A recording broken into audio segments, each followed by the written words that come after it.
Boa noite, pessoal. Não sei se alguém já está aqui me ouvindo.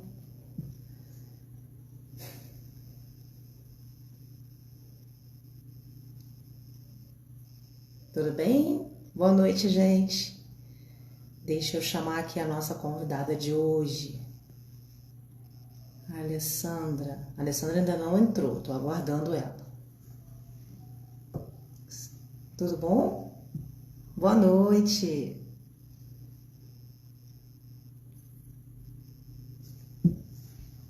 Como vocês estão?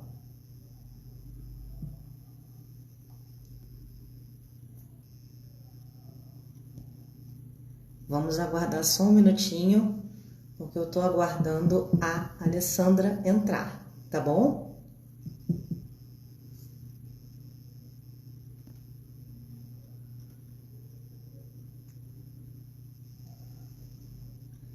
Nossa convidada de hoje é a Alessandra. Eu tô bem. E você? O final do seu nome é Vete. Você é veterinária? Depois você coloca aí pra mim. Responde, por favor. Olha, a Alessandra acabou de entrar. Eu vou convidar ela aqui agora. Só um minutinho, gente.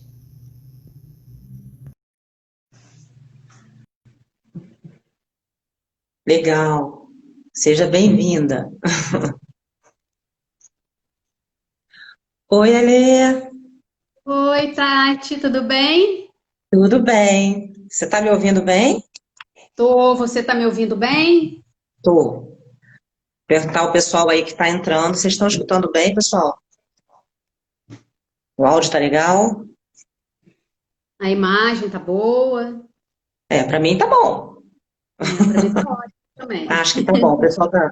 Aos poucos, alguém aí já respondeu que tá ok. Ok, isso.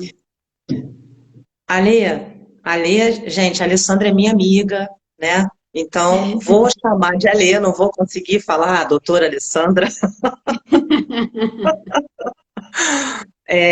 Alê, então, primeiramente, eu queria te agradecer por você ter aceitado o nosso convite para participar desse bate-papo de hoje. É um bate-papo que a gente tem feito de rotina, sempre aos domingos, nesse horário, e a gente seleciona um tema, e dessa vez é um prazer receber você aqui para a gente conversar sobre como é, né, a genética forense no âmbito da perícia judicial. Bom, em primeiro lugar, quem agradece sou eu. É um prazer estar aqui com a minha amiga e também com o Forsyth, que eu tenho muita admiração pelo trabalho de vocês, de a maneira como vocês levam a ciência para as pessoas, para o conhecimento geral, de uma maneira simples e com muita paixão. Eu posso dizer isso porque eu acompanhei desde o começo, né, como que surgiu, e eu sei o Verdade. amor que vocês têm por isso. Então, é um prazer enorme estar aqui, podendo estar contribuindo de alguma maneira. Ah, que bom, Alê. Legal, vamos. Bom, como é de praxe, a gente sempre começa a live perguntando sobre a questão profissional, né? Então, essa já é a primeira pergunta que eu vou jogar para você. Como é que foi a tua caminhada acadêmica, a sua formação e sua caminhada profissional até agora? Bom, eu vou tentar resumir. Não tem problema, a gente tem tempo. Na realidade, eu me apaixonei por genética desde o segundo grau, lá no ginásio, e eu decidi que eu queria uma carreira que me oferecesse essa oportunidade de trabalhar com a genética. Mas até então eu não conhecia a genética forense, né? Eu conhecia a genética. Hum, Sempre apaixonada por Mendel, Darwin, e bióloga, né? aí, isso, bióloga, e assim eu tive a oportunidade, né, de entrar para fazer faculdade de biologia. Eu me formei pela UF, que é a Fluminense, e durante os 4 anos, assim, que eu fiquei dentro da universidade, na graduação, eu fui para o INCA. Eu comecei na Hum, genética do câncer, que é Ah, uma tá. área muito interessante também. E olha só que engraçado, foi lá que eu tive o meu primeiro contato com a genética forense. Nossa, caramba. Porque. No câncer. Oi? Foi no câncer que você teve seu primeiro Foi contato com a no genética forense. câncer. Foi no câncer. Porque lá no laboratório a gente fazia análise que se chama de quimerismo, que é Uhum. a análise dos pacientes que foram transplantados de medula óssea. Então a gente compara o perfil genético deles, pós-transplante, pré-transplante e com o doador. E era através de VNTR, entendeu? Caramba. Era através de VNTR, ó. Caramba, Alice, você fez VNTR. Eu fiz VNTR em gel, aquele gel enorme de Raiz, hein? policrilamida. Foi. Geneticista forense raiz. E ali eu tive Eu- contato. Mas assim, eu fui descobrir que era genética forense, é até engraçado, né? Mas foi no CSI. Lembra o programa de Sim, televisão? com certeza. Como a maioria das pessoas conhecem, né? É, eu um dia tinha um dos personagens, não me lembro agora, falou, respondeu a pergunta de um outro, dizendo que no laboratório fazia análise por VNTR. E aí, quando ele falou VNTR, eu já olhei. Opa, peraí, isso daí eu entendo. Aí ele começou a falar. Aí eu comecei a pesquisar, né, por minha conta, assim, o que que Uhum. era, era utilizado para quê. Aí eu fui me apaixonando, Nossa. gostei muito, e eu saí da faculdade com a ideia de trabalhar com genética forense. Só que a vida dá voltas, né? E muitas. Muitas, a gente não consegue percorrer aquele caminho reto bonitinho. Não, deixa a gente tonta, inclusive. Isso, exatamente. E aí eu tive filho logo que eu me formei, Uhum. e então acabei me afastando um pouco disso. E quando eu estava voltando assim, já querendo voltar da licença maternidade, uma grande amiga minha me chamou para fazer um mestrado com ela lá na UFRJ. Só que não tinha nada a ver com genética forense, era imunogenética relacionada à Uhum. tuberculose. E eu fui fazer, Você nunca né? se afastou da genética em si. É isso? Não, Sabe? nunca me Então, afastei da assim, genética. e você sempre esteve envolvida com a biologia molecular, né? Sim, Desde sempre. sempre. Desde sempre, biologia molecular, desde o ano, eu mexo e trabalho com biologia molecular desde 2000. Desde o Nossa, ano 2000, só 20 anos só. Só, só 20 anos. só 20 anos. Aí eu Aí o fui fazer, mestrado foi com imunogenética. trabalhei com imunogenética, só que aquele amor pela genética forense permaneceu, né, dentro de mim. E Uhum. fiz meu mestrado com toda a dedicação, obviamente, mas quando eu encerrei o meu mestrado, eu falei, não, eu agora só faço doutorado se for com genética forense. Porque senão eu não faço. E realmente, Tati, eu fiquei 4 anos fora da área acadêmica, justamente por Nossa. conta disso. Porque A as gente se conheceu, oportunidades a gente se conheceu na UFRJ, né? foi. E foi quando você começou seu doutorado, Foi. que Aí eu estava escuta fazendo só. também. Ah, Isso. Aí escuta só. Depois de uns 4 anos, mais ou menos, que eu terminei o meu mestrado, eu resolvi que não dava mais. Não era muito fácil, na época não existiam muitas pessoas no Rio e no Brasil, de uma maneira geral, que trabalhavam com genética forense. E eu resolvi bater uhum. na porta de um deles lá da UFRJ, que é o professor Rodrigo, que foi meu orientador. Bati na porta dele e ele me recebeu, assim, muito bem. Eu até lembro que eu fiquei assim, nossa, eu fui tão bem recebida. O Rodrigo E é fantástico, ele sempre ele é, recebe a gente de braços abertos, é impressionante. Comigo não foi recebe, diferente. e assim, um carinho, uma boa vontade de explicar tudo, sabe? Uhum, Ele gosta de dar aula, que ele gosta de verdade. passar aquilo que ele sabe. Aí eu fui, só que eu fui já, como eu já estava estudando há muito tempo, eu já tinha um projeto na minha cabeça. Eu já cheguei Sério? pra ele com a ideia de um projeto. E olha que doido, Hum. eu queria trabalhar com mitocondrial. Ué? Só que como na época ele tinha os outros projetos, ele acabou me oferecendo um outro.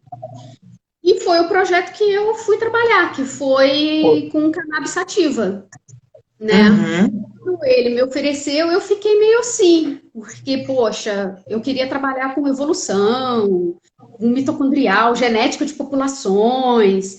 Aí ele me ofereceu o projeto da cannabis, no começo eu fiquei meio assim, mas eu falei para ele que eu ia para casa para poder ler e depois dar uma resposta para ele. Aí eu li o projeto e eu vi que seria uma boa oportunidade. Eu ia trabalhar diretamente com a Polícia Civil do Rio, as técnicas seriam as mesmas, não tem diferença que sequenciamento, análise de STR, enfim. É uma outra vertente, né, que faz parte da genética forense, né? A É, genética forense não está simplesmente relacionada ao material humano, né? Material, amostras humanas, né? Tem o é, material muita, não humano. muita gente confunde, né? Acha que genética forense é única e exclusivamente cena de crime. Exato, E não é, a genética forense ela é muito ampla.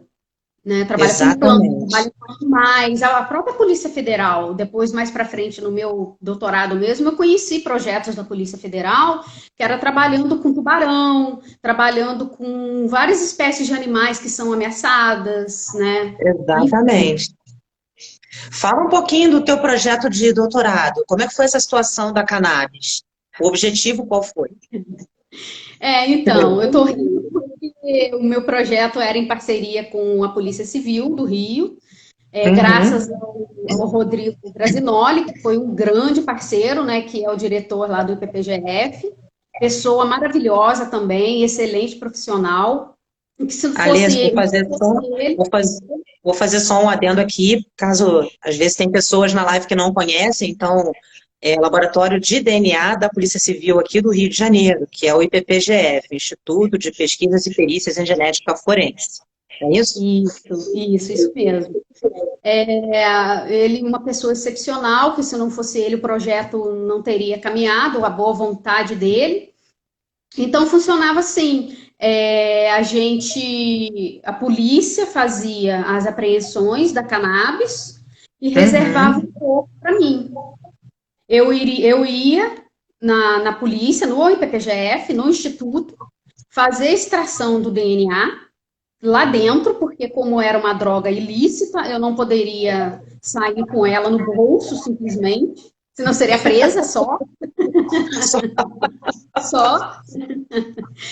E após a extração do DNA, eu ia para o UFRJ ou para o Inmetro, porque o Rodrigo, na época, também tinha uma parceria com o Inmetro, o laboratório de Xerém, do laboratório de genética forense de lá, para eu poder desenvolver e fazer o sequenciamento. Vou fazer mais um adendo, mas desculpa, mais um adendo. Porque você está falando de dois Rodrigos, né? Então, o Rodrigo, Isso, professor da FRJ, né? Que é o Rodrigo isso, Moura que é o Neto. Moraneto.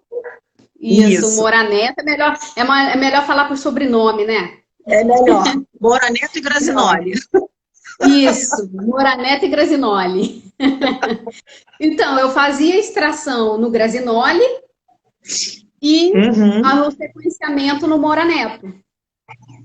E dessa Aham. maneira eu consegui fazer um projeto muito legal, rendeu publicação internacional, capítulo de livro junto com o Grazinoli, prêmio no Congresso Brasileiro de Genética Forense. Nossa. E foi muito bacana. E no Imetro, é por isso que eu estava rindo antes, porque no Imetro eu chegava, o pessoal me conhecia como a menina da maconha.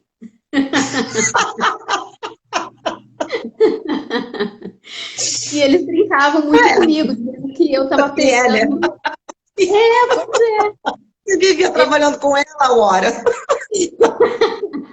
Eles brincavam, falavam que eu estava testando a qualidade da maconha, porque era no Inmetro, né? O Inmetro. E aí eu defendi. E depois de 4 anos que eu consegui defender, eu cheguei à conclusão que realmente era o caminho que eu queria seguir, que é da genética Uhum. forense. E desde então não saí mais. Você hoje tá no pós-doc?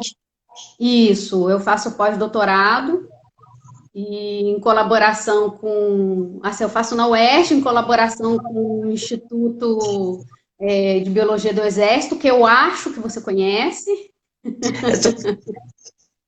Só um pouquinho, assim. Só um pouquinho. E hoje eu trabalho com o projeto mesmo de DNA humano, que é, aliás, não é nem DNA, né? É RNA, de Uhum. identificar amostras biológicas, né, vestígios biológicos em cena de crime através do RNA. Muito bom. É, Vamos, nossa, se eu continuar aqui, vou seguir, porque senão a gente vai ficar aqui nesse tópico, né? Você gosta de falar, eu também gosto, não vai dar muito certo. Você, exatamente. você trabalha como perita judicial, mas você não sai da pesquisa, você não se desligou da pesquisa. E isso é um ponto muito importante, né? Sim, Porque tudo é muito dinâmico, né? O conhecimento, ele não para. Então, você também tem que estar em contato com isso tudo. E nada melhor do que estar dentro da pesquisa, para se atualizando, lendo artigo, publicando, enfim. Isso é muito bom, né, para quem está atuando, inclusive na questão tão técnica assim, da genética forense no âmbito da perícia judicial, né? Eu acredito. isso, exatamente. Para trabalhar Deixa eu, te- com perito judicial, a gente tem que estar sempre atualizando. deixa eu te perguntar agora uma coisa. Teve tem alguma pessoa, algum profissional, algum professor, pesquisador, perito, não sei, que te inspirou. Além de você ter tido contato com a área, você já contou pra gente, que isso acabou aguçando a tua curiosidade e você correu atrás e depois você descobriu que era isso que você queria. Teve alguma figura que inspirou você? Quem são os seus ídolos Olha, aí dentro da genética, seus ícones dentro da genética forense? na verdade, na época, quando eu descobri a genética forense, não teve ninguém em especial, não. Foi uma paixão mesmo pela genética forense. É claro e óbvio que depois eu acabei tendo contato com Butler, de maneira indireta, né? Quem me dera que fosse diretamente. E, e é óbvio que ele é um grande referencial na genética forense, não Não tem tem como como negar, né? negar. E a gente que é da área, todo mundo tem um grande apreço por ele, porque não tem como.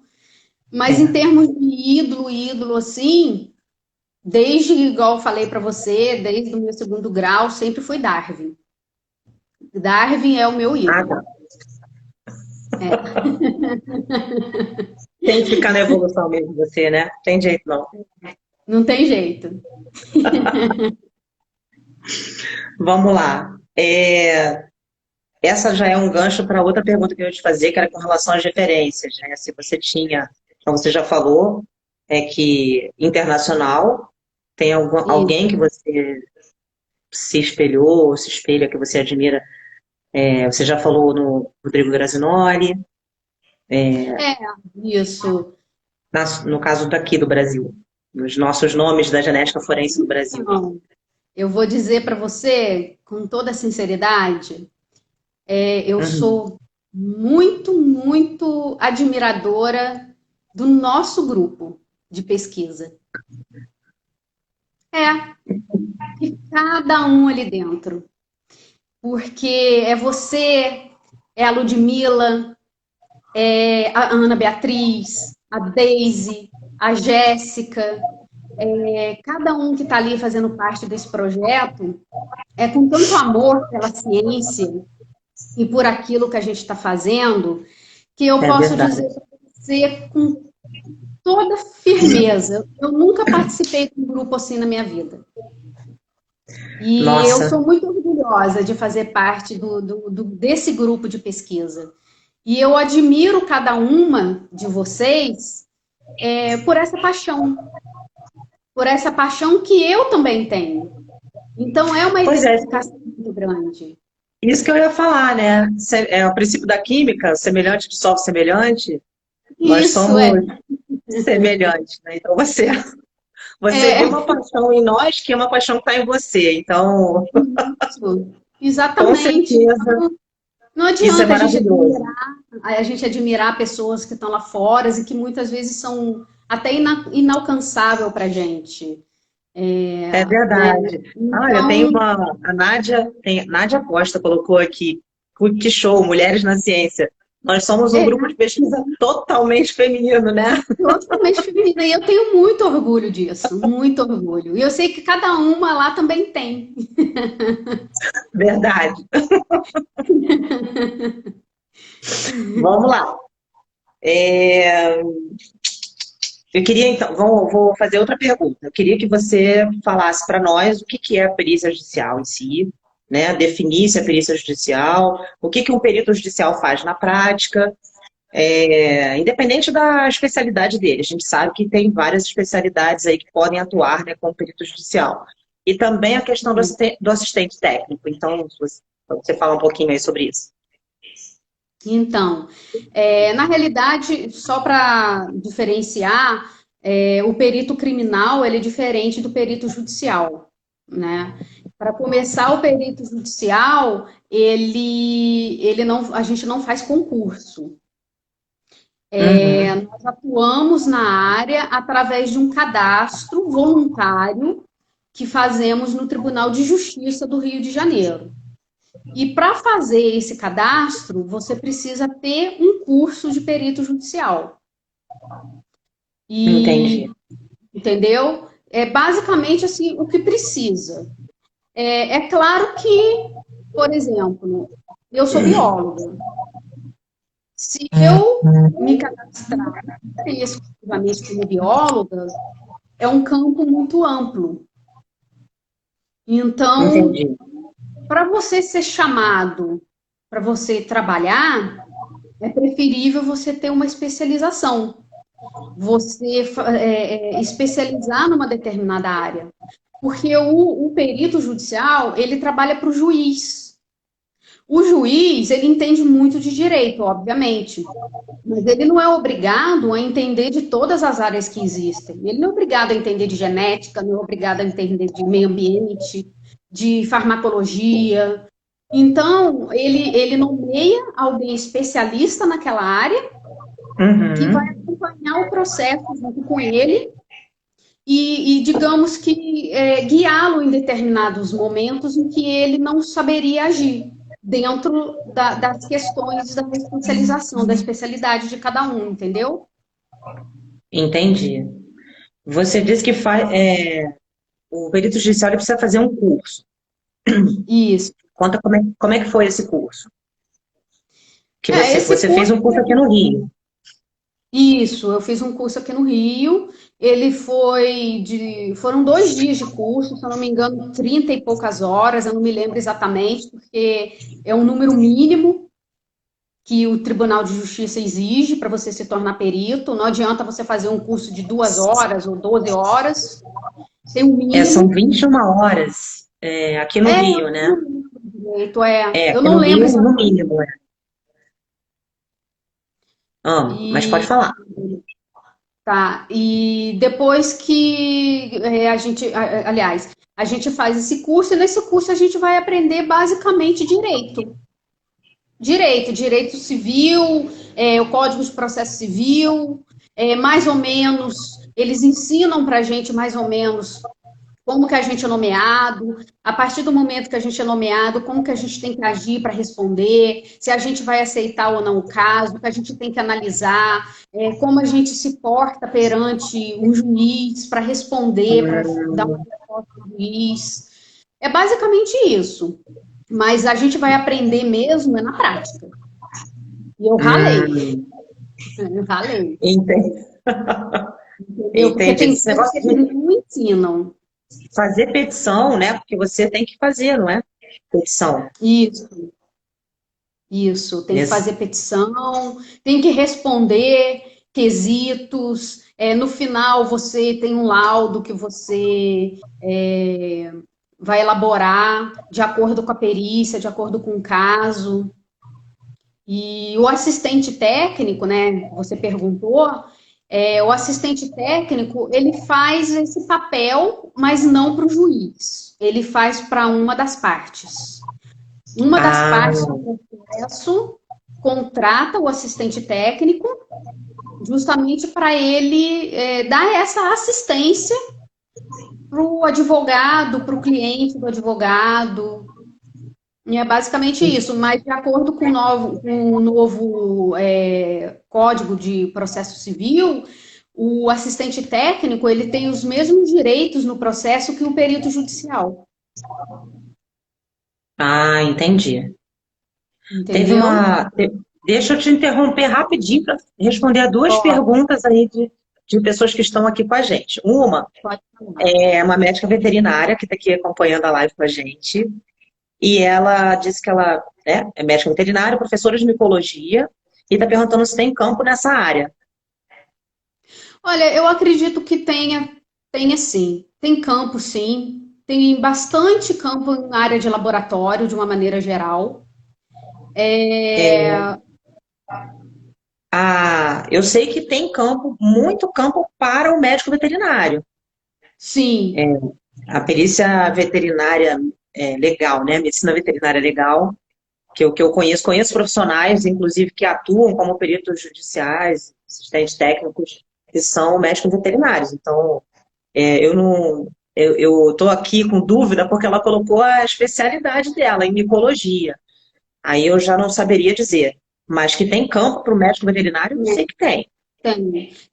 Tem Né? para micologia também, com certeza vai ter. Deve ter, A né? perícia Deve ter. judicial é muito ampla. Ela tem campo para tudo que você consegue imaginar. Para tudo. Porque E, tem processos, né? Tem processos em todas as áreas, em todos os campos. uhum. E outra pergunta que foi feita também foi com relação se o perito criminal oficial ele pode atuar como perito judicial. Alguém No aí já até estado do respondeu. Rio, sim. No estado do Oi? Rio, sim. No estado do Mas, Rio de Janeiro, pode. eu nem sabia disso. Alguém respondeu aí que não na área criminal. Alguém colocou aqui, eu não lembro quem foi, gente, que respondeu aqui que pode, mas não na área criminal. Não sei se ele é do Rio, mas pode Olha, falar. até onde eu sei, no estado do Rio de Janeiro, o perito oficial, ele pode sim atuar como perito judicial.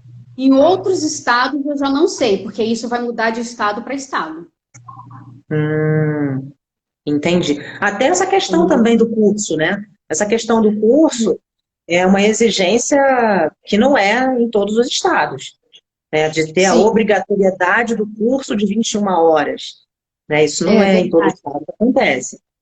E você Isso. também pode se cadastrar em outros tribunais de outros estados, não é isso? Mas para isso você tem que ter o número do conselho regional. Ah, sim. Sim. Você tem que ter.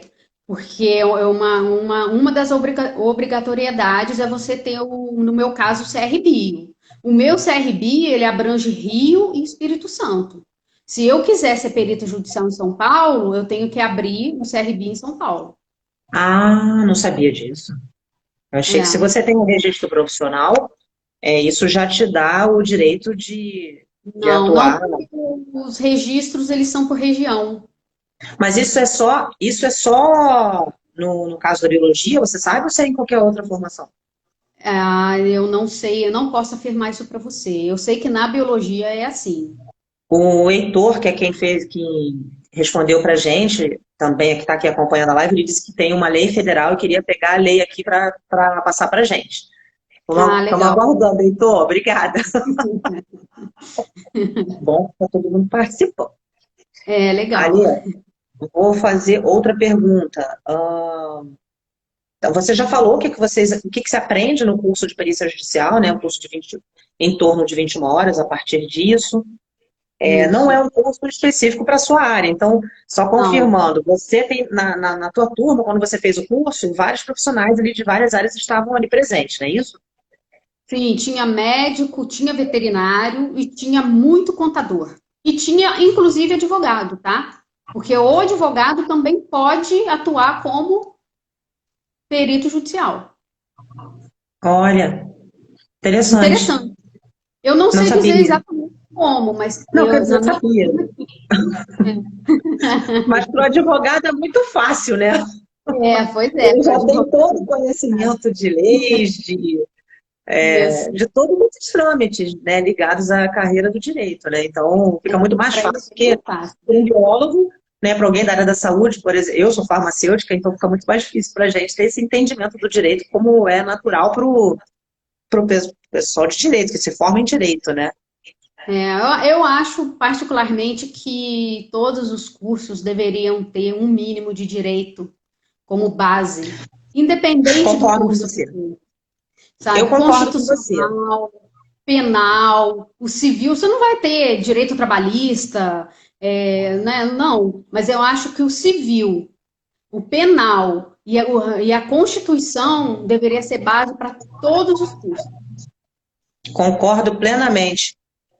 Concordo, sim. A gente fica muito sem ter essa noção, sem ter essa informação. Você sabe, se você faz a faculdade, ou se você tem alguém na família que é da área, né, que é um advogado, ou se você for, por conta própria, buscar se informar, né, buscar o conhecimento na área do direito. Fora isso, a gente não tem nenhuma noção, né?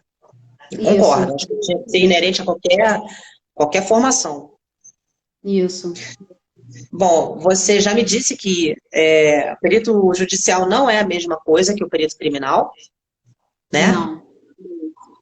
Eu te perguntei, você acabou já comentando um pouco. Sim. Um é concursado, o outro não, né? Exatamente.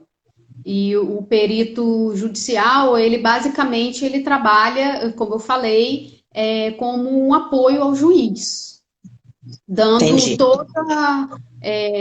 o apoio que o juiz precisa dentro daquela área técnica que você se insere. E o perito criminal não. O perito criminal, ele já trabalha para o Estado, já é uma coisa totalmente diferente. Entendi.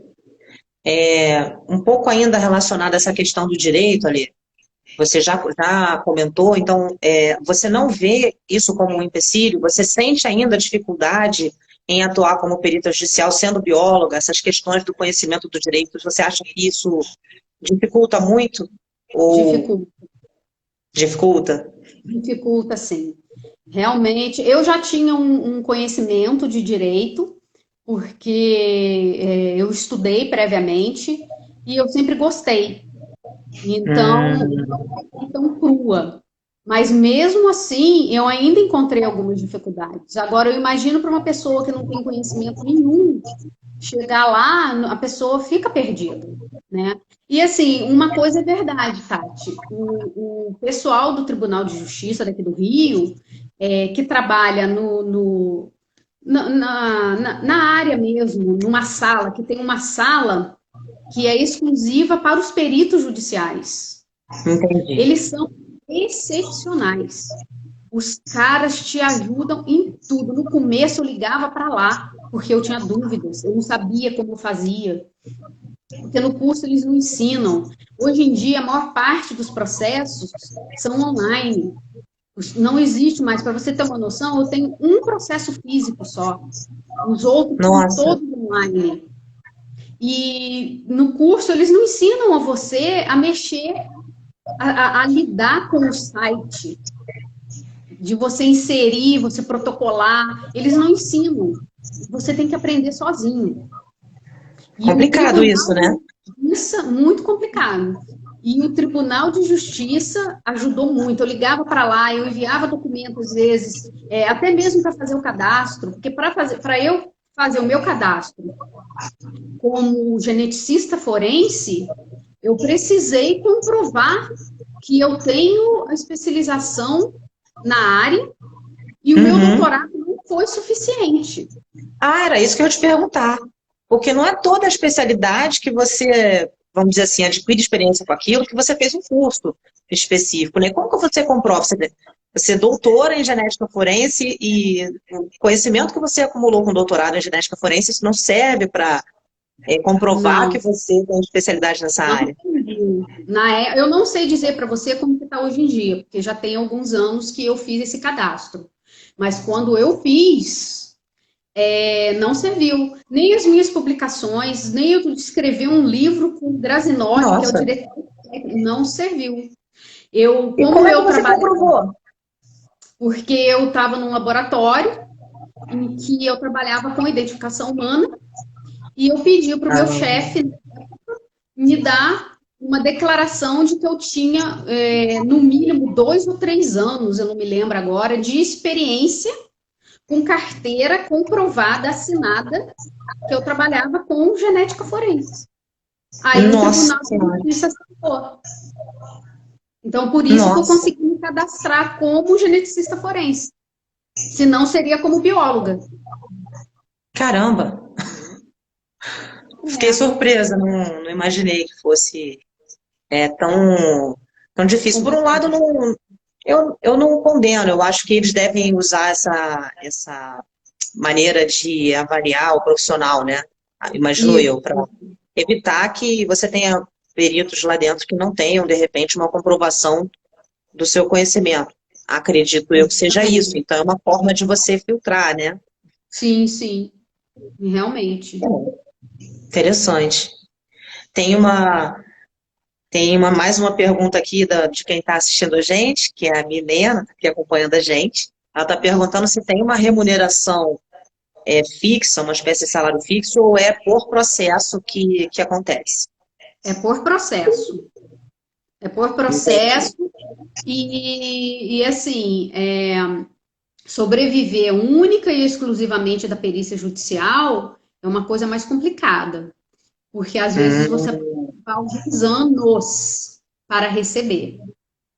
E existe muita Ah, entendi. gratuidade de justiça. A gratuidade de justiça você não é obrigada a aceitar, mas eu aceito. Eu aceito porque eu parto do princípio que tudo é experiência e que, Uhum. e que também você está ajudando, né, naquele processo. E às vezes a pessoa que está do outro lado é uma pessoa tão simples, tão humilde, que está precisando de uma ajuda, então não me custa E não tem nada, condições de arcar eu não tenho com as condições de despesas. ficar.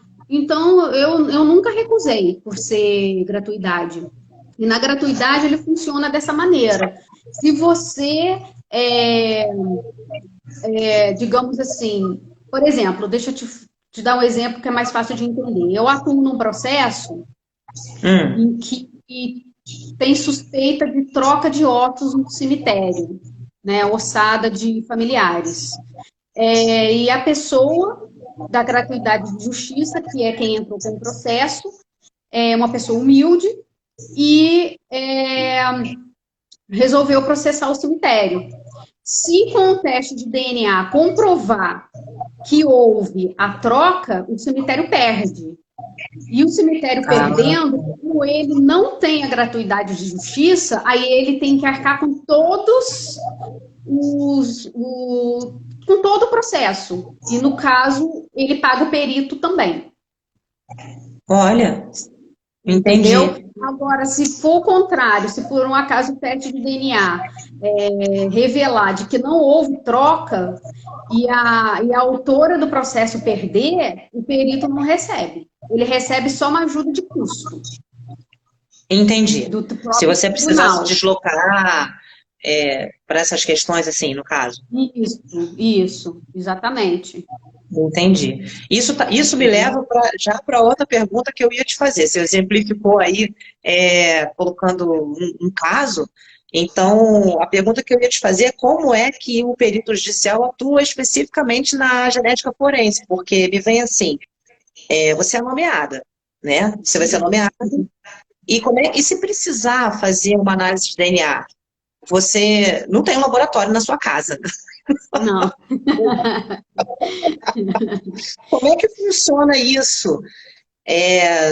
Não é o conhecimento teórico só, né? Não é só você vai analisar alguma coisa, ou um laudo que já foi emitido, coisa do tipo. Nesse caso aí que você falou, eu acho que precisaria de uma análise de DNA. Então, como você faz nessa situação, especialmente num caso de gratuidade de justiça, que a pessoa não tem condições de pagar? Então, mas o Tribunal de Justiça, ele tem um convênio com um laboratório que faz exame de DNA. Ah, entendi. E é gratuidade de justiça para aquela pessoa, né, que está processando no caso, que está com o processo, que é a autora, né? Mas fora isso, porque existem casos particulares também, e eu já atuei num caso que era totalmente particular, em que eu tenho alguns laboratórios parceiros. E no caso, eu faço um orçamento com eles e envio, né, para o meu cliente, no caso, para um cliente, ou então coloco para o juiz fazer, ficar ciente e fazer uma Uhum. análise, e o cliente, o autor, ele vai e escolhe o laboratório que ele prefere. Muitas vezes é pelo menor preço, mas nem sempre. Às vezes vai pelo nome, enfim, aí já é de cada um. Mas para isso, realmente, eu precisei fazer parcerias. Ah, entendi. Deixa eu só complementar aqui, o Heitor retornou aqui para gente, dizendo que ele acha que não existe uma lei federal, mas que ele encontrou uma lei estadual, que de fato realmente é cada estado que vai determinar, né, via legislação, a atuação do perito criminal em processos penais, vai ficar de acordo com cada estado, confirmando aí, né, o que É, você já tinha comentado, né. Obrigada, Heitor. obrigada. Mas entendi, Alê. Então, você acaba tendo uma atuação que é independente, né, de uma estrutura. Porque, assim, a genética, quando a gente pensa na genética forense em si, a gente sabe que é uma atividade que é dependente de uma estrutura laboratorial complexa, né? Sim, sim. Mas você consegue, né, nessa atuação, fazer com que a amostra vá para algum outro laboratório, né, parceiro, que tenha alguma. E aí você faz as análises depois do que vem, do laudo, né? Isso, eu analiso o O- eletroferograma, analiso os cálculos, faço Hum. análise, né? É uma parceria mesmo com o laboratório. Tem que ser uma E aí parceria depois de você faz o seu laudo depois, né? isso, em cima desse resultado. O laudo vai ser Entendi. assinado por mim. É claro que tem a assinatura do laboratório, mas o laudo final é com a minha assinatura. Entendi. Verdade. Vamos lá. Que tipos de casos um perito judicial que atua na genética forense pode receber? Você já usou um exemplo aí, né? Tem mais Isso. algum outro exemplo assim que Olha, você possa citar? é aquilo que eu falei, né, Tati? É muito amplo. Até hoje eu trabalhei com casos de paternidade, de fazer exumação, é, casos de troca de osso em cemitério, que tem muito, muito, porque os Uhum. cemitérios, você deve saber, todo mundo que está assistindo deve saber, que depois de um determinado tempo, se eu não me engano, 3 anos após o falecimento, né, e sepultamento, o cemitério ele faz uma exumação da ossada e o familiar escolhe o que ele vai fazer com aquela ossada. Só que o Uhum. cemitério muitas vezes exumam sem a presença do familiar e depois entregam alguma coisa e o familiar se recusa a aceitar que aquilo é o material do seu ente querido. E muitas vezes Ah, ocorre troca mesmo. É muito comum. Então, é bastante comum esse tipo de processo. E eu atuei uma vez com genética forense em relação ao animal. A um animal. Eu trabalhei com o caso do Jockey Club É, eu não vou É entrar esse muito em caso detalhes. que você vai contar pra gente com detalhe, né? Não, esse eu não posso entrar muito em Esse detalhes. você não pode. Não, não posso. Mas eu posso falar, assim, genericamente, né? Foi um caso de suspeita de doping e o dono do cavalo resolveu processar o jockey e dizendo que aquela urina tinha sido trocada e que não era do cavalo dele, porque o cavalo dele tinha sido campeão. E eles queriam fazer o Entendi. DNA na urina, né? E era um Entendi. laboratório específico, inclusive, para identificação de cavalos, que nem era daqui do Rio de Janeiro, e Uhum. eu descobri como que existe área dentro disso, como que existem cavalos que são cavalos de raça, que são cavalos caros e famosos, que eles têm o perfil genético deles num banco. Verdade. Eu não Para sabia você disso. ver, né? Para você ver como é E amplo, né? é muito amplo. E eu trabalhei nesse caso, só que eu não consegui fazer exatamente o DNA, porque na urina a gente sabe que degrada, e eu acabei tendo que Verdade. periciar o jockey, né? Para ver se o sistema de coleta deles estava de acordo, porque senão não ia ter como dar um parecer. Afinal de contas, não tinha um DNA. E eu não quis parar ali, entendeu? Eu quis ir fazer o meu trabalho além. Então, eu fiz isso. Eu fui periciar o jockey, Entendi. Pois entendeu? é. E como a gente vê, como é interessante, porque tem kit de STR não só para humano, mas tem para cavalo, tem para cão, tem para gato, Tem. para gado, né? Para cannabis Para sativa, tem. cannabis, É, para aves de rapina. Então você vê, né, como a coisa é difundida e é tão bonito, né? Ver essa amplitude de possibilidades de uma coisa que a gente sempre fica focando no humano e você coloca isso para outras espécies, né? verdade. Muito bom. Sou suspeita para falar. É. Somos, Só- somos. Deixa eu te fazer outra pergunta, Lê. Fala. É, você, então, eu queria que você falasse para o pessoal que está aqui que, né, às vezes, a pessoa tem o interesse de ter a mesma atividade que você tem, de fazer, de ser perito judicial. Embora achei interessante você ter pontuado que as pessoas não pensem em viver especificamente da perícia judicial, embora eu não duvido que tenha profissionais que vivam da perícia judicial exclusivamente, Tem. mas você ter uma outra função, né? Sim. Mas o que a gente diz para esse pessoal que quer entrar na área? Você fez um curso de formação em perícia judicial, mas você é biólogo, fez mestrado, doutorado, depois acabou dizendo para a gente que o doutorado não serviu para comprovar isso com especialidade quando você foi se registrar no tribunal, se cadastrar. Então, o que você aconselha de formação para as pessoas que querem ser peritos judiciais? Independente de fazer o curso lá de formação, porque isso aí qualquer um faz, é rápido, se pagou, vai lá, fez, não tem problema nenhum. Digo com relação à experiência, formação acadêmica, o que você aconselha? Fazer uma especialização mesmo. Procurar uma especialização que vai emitir um certificado de especialização e ali a pessoa vai conseguir seguir como perito judicial dentro daquela área. Entendi. Acabei de me lembrar que tem, eu acho que tem, isso tem no Conselho de Farmácia, tem no de Biomedicina que eu sei, mas eu acho que no de Biologia também tem, não tem? Uma situação de Tem. você. Como é que funciona isso daí? De Então, você cadastrar uma especialidade. eu não sei muito bem como que é, mas a gente tem uma amiga que ela conseguiu um título desse pelo CRB, a Priscila, né? Priscila. Ela, Uhum. isso, a Priscila, ela conseguiu e bastou ela comprovar que ela trabalhava na área, eu não lembro há quantos anos, tá?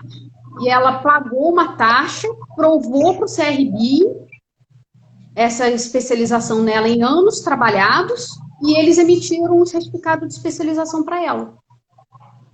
Entendeu? Entendi. Também não é assim muito facinho, não existe milagre, não existe, não é muito fácil, vamos dizer assim, entendeu? Mas se a pessoa que quer seguir, ela quer ser perito judicial e ela já tiver esses conhecimentos e desde o começo já for seguindo isso, ela consegue fácil. É porque eu comecei sem saber. Então, para mim, foi um caminho um pouco mais difícil para eu conseguir, não foi tão simples assim. Entendi. Eu acho que Entendeu? é uma opção. Eu concordo que isso seja uma opção também. Se você comprova perante o seu conselho de classe que você tem essa especialidade, você ter esse documento, né? Essa Isso, comprovação. Eu sei que dá para isso. fazer no pessoal da biomedicina e na farmácia também, não é diferente na Na biologia. biologia também, isso. Olha, tem uma pergunta, a Milena está perguntando, Milena Oliveira, outra Milena, está perguntando aqui se a microbiologia daria um bom caminho para a genética forense, ou teria alguma outra formação que levasse a um caminho mais direto. A Você quer microbiologia que ela fala é aquele curso de graduação da UFRJ? Ou é um. Porque a uma UFRJ tem um curso. especialização, né? É, Vamos ver se ela. A gente pode comentar as duas coisas, né? Eu não sei se isso, ela isso. vai colocar para a gente aí qual seria essa microbiologia que ela está dizendo, se é do curso de graduação da UFRJ ou se seria a especialização, quem é especialista em microbiologia, né? É. Eu acho que, como especialista em microbiologia, para você chegar à genética forense, é um caminho um pouco diferente, né? Você teria que especializar em genética forense. Eu vejo dessa maneira. Agora, se for um curso de graduação, eu acho que a pessoa, quando formar em qualquer graduação dentro dessa área, que seja biologia, biomedicina, farmácia, a própria microbiologia e imunologia que tem na UFRJ, depois ela pode seguir esse caminho, se for o que ela quer, é só ela escolher e seguir. Entendi. Você tem Não, alguma seria o do especialista que ela está dizendo, ela colocou aqui, seria do especialista. do especialista? Aí É, eu acho um pouquinho diferente, né? A pessoa também acho. ela está na especialização da microbiologia, é bem diferente da genética forense. É uma área. A genética forense, ela já é diferente dentro da genética, Verdade. né? Já é uma coisa que, mesmo quem é geneticista, muitas vezes não tem o conhecimento da forense. Aí dentro da microbiologia é mais complicado ainda. É verdade, eu concordo com você. Ela teria que. Ela perguntou se tem alguma outra formação. Eu enxergo dentro da genética forense em si três profissões aí que têm mais diretamente uma relação, né, com a genética forense, que é a biologia, a biomedicina e a farmácia, né? Isso, exatamente.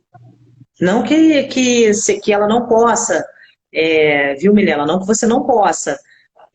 Só que eu acredito que, inclusive, se você já como especialista em microbiologia partir para uma especialização em genética forense, você vai mudar completamente de área, né, de Isso, conhecimento, mas você pode ter as duas, no caso, né? Você pode até, enfim, se cadastrar como microbiologista ou como, acredito eu, não sei se tem esse cadastro de microbiologista, mas é uma atuação que eu acho até da área do biólogo muito importante dentro sim, dentro desse escopo aí da perícia judicial.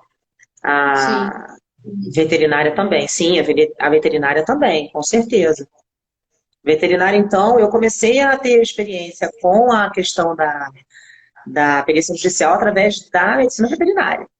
Os primeiros Hum. profissionais que eu conheci da perícia judicial são médicos veterinários. Eu só tenho bons exemplos aí. A Lud está colocando aqui, ó, uma informação para gente, concordando com o que você falou, né, Ali? Não é fácil mesmo. O trabalho em perícia judicial é diretamente relacionado à construção de uma carreira especializada naquela determinada área. É isso aí. Não tem jeito, né? Você vai ter que se tornar um especialista daquilo. E vamos lá. Deixa eu perguntar outra coisa aqui, seguir nosso script. Ah, importância da biologia molecular, porque isso cabe até para a pergunta que a Milena estava colocando, a questão da microbiologia, formação em microbiologia. Você pode ter a especialização, o conhecimento da microbiologia e não passar pela biologia molecular. É possível, né? É possível, sim. Então, se você tem essa formação exclusivamente e não chegou a pegar o caminho da Biomol, que a Biomol é uma área muito ampla, né, Ali? Ela é aplicada a diversas outras situações. Então, se você não pegou essa experiência, tem que ter, né, Ali? Essa era a pergunta que eu ia colocar para você. A importância de se conhecer a biologia molecular como ferramenta, né? De ter experiência com a biologia molecular para atuar como perito judicial especificamente na genética forense. Especificamente na genética forense eu vejo duas matérias, né? Assim, dois conhecimentos amplos que você tem que ter, que é igual você falou, biologia molecular e na genética de populações.